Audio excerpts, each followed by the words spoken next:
ఏంటి లోపలికి సార్ ఒక ముఖ్యమైన మ్యాటర్ సార్. ఏదైనా బయట నిలబడి లోపలికి రావద్దు. ప్రింట్ రాలేదు, జనాలను కంట్రోల్ చేయలేకపోతున్నా, ఏం చేయాలి సార్? ప్రింట్ రాకపోతే నేనేం చేయాలయ్యా? వేరే ఏదైనా బొమ్మ వేయి. ముందు ఇక్కడి నుంచి వెళ్ళు. ఎవరో వచ్చినట్టున్నారు. మినిస్టర్ గారు వచ్చారు. నేను వెళ్ళి మాట్లాడొస్తాను. మాట్లాడేవనుకో ఒక్క దెబ్బ కొడతాను. నన్నే కొడతావా? అవును. అక్కడేంటి శబ్దం వస్తుంది?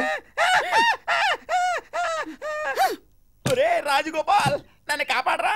నా బొడ్డు చుట్టూ ఇంజక్షన్ వేయించరా. ఏమైంది? ఆ లూజు కొరికింది. అదే మేము కుక్క పిల్ల పెంచుకుంటాం, దాని పేరు లూజు.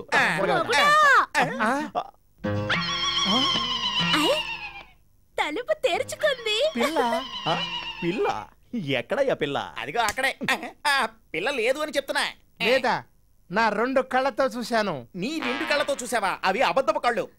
నన్ను రూమ్ లో పెట్టి వచ్చేసాడు. అదిగో నన్ను రమ్మని పిలుస్తుంది. ఎందుకయ్యా 1.5 కన్ను పెట్టుకుని ఇప్పుడు చూడు. ఇప్పుడు చూడు. ఇప్పుడు కనిపిస్తుందా? కనిపిస్తుందా? నీ భార్య ఊర్లో లేదు కదా? లేదు. అందుకే ఎవరిని చూసినా పిల్లలా కనిపిస్తుంది. అది క్రాస్ చేసిన ఢిల్లీ ఎనుమయ్యా. దాన్ని చూసి నువ్వు. ఢిల్లీ ఎనుము నల్లగా ఉంటుంది. సరే ముంబై పశువు అది తెల్లగానే ఉంటుంది. నమ్మాలి మిమ్మల్ని. చెప్తా మీ పని. మగుడా నేను వేణు చేతిని కరిచేశాను. రేయ్ వీడెళ్ళి పోలీసులకు చెప్పే లోపల మనం దీన్ని తీసుకెళ్లి మెంటల్ హాస్పిటల్లో పడేస్తే. ఏంటన్నా అనేది? ఆ మేనేజర్ రాజగోపాల్ ఇంట్లో ఒక పిల్ల ఉందన్నా. నువ్వు ఒంటికంతో ఎవరినో చూసి ఎవరో అనుకుంటున్నావు? అరే లేదన్నా, తెల్లగా హీరోయిన్ మాదిరి టోపీ పెట్టుకుని అందంగా ఉందన్నా. అందంగా ఉందా?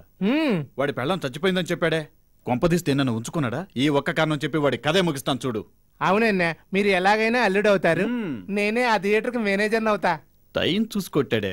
రేయ్ అందరూ జాగ్రత్తగా వినండి. ఆ ఇంట్లో ఉన్న పిల్ల ఎవరైనా సరే దాన్ని చేజ్ చేసి ఎత్తుకురండి. ఎత్తుకొచ్చాక నా